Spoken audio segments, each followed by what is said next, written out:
ఇచ్చారు అండ్ నాకు చాలా కొంచెం ఈ రోజు ఒక ధైర్యంతో వెళ్తున్నాను. ప్రతి ఒక్కరూ ఇంటి దగ్గర కూడా ఏ గొడవలు లేకుండా అంత పీస్ఫుల్ గా, ఇంటి బయట కూడా గొడవలు లేకుండా పీస్ఫుల్ గా ముందుకు తీసుకెళ్తారు. నేను కూడా మాటించాను నా తరపు నుంచి ఏ గొడవ ఉండదు అనేసి. సో ప్రతి ఒక్కరికి అలాగే దెబ్బతగిన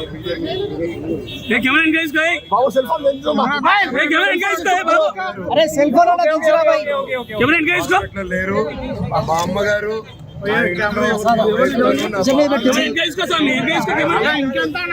రిపోర్ట్ చూశాను, ఇంటర్వ్యూ. మా అమ్మ హాస్పిటల్లో అడ్మిట్ అయినారని చెప్పారు. దయచేసి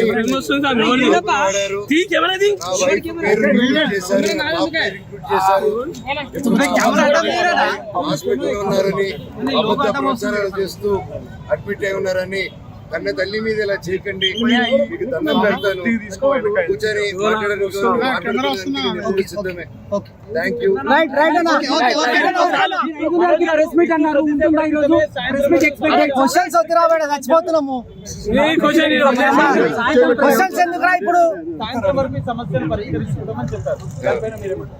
అయితే మంచిదే కదండి, అందరికి మంచి జరిగితే మంచిదే కదా. ఊళ్ళందరికీ మంచి జరగాలి.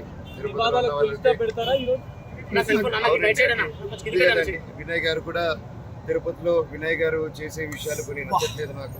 అవన్నీ కొంచెం సమాధానం చెప్పి తిరుపతి చంద్రగిరి మండలంలో నీకు తెలిసేంత పేద ప్రజల్లో నాన్న అక్కడ ఎందుకు హైదరాబాద్ 6 రోజుల్లో హైదరాబాద్ లో పెట్టుండొచ్చు, ఆయన ఎందుకు తిరుపతిలో పెట్టాడని, జనాలు అభివృద్ధి చెందాలి పెట్టి ఎంతో కష్టపడి దూరం తీసుకొచ్చారు దాన్ని. ఈరోజు ఎవరో దాన్ని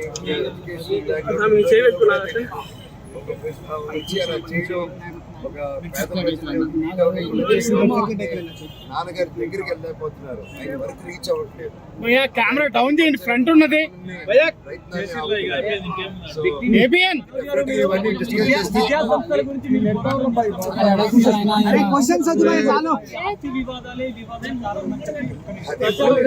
మీకు కూడా తెలుసండి.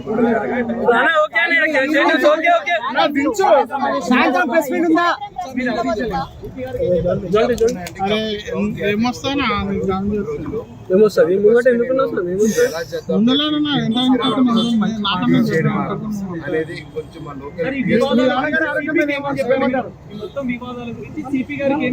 అంటే సిపి గారితో ఏం డిస్కస్ చేసినా అది డిస్కస్ చేయకూడదండి. నేను అఫీషియల్ గా వాళ్ళు చెప్తేనే కరెక్ట్. మనోజ్ మీరు స్టేట్మెంట్ చేస్తారా, దాడులు కూడా చేస్తారు మీ ఫ్యామిలీ జర్నలిస్ట్ మీరే తెలియదు జరిగింది కదా. మీ ఫ్యామిలీ మీ డాడీ కొట్టిన దెబ్బలకు జర్నలిస్టులు హాస్పిటల్లో ఉన్నారు. దానిపైన నీ వివరణ ఏం చెప్పండి, మీ వివరణ చెప్పండి.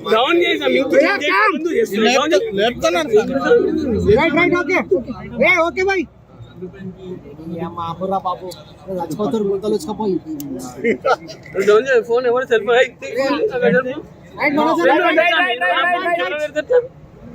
విజయ్ అనే వ్యక్తిని ఎవరైనా వ్యక్తిని ఆల్రెడీ పట్టుకుని ఉన్నారు.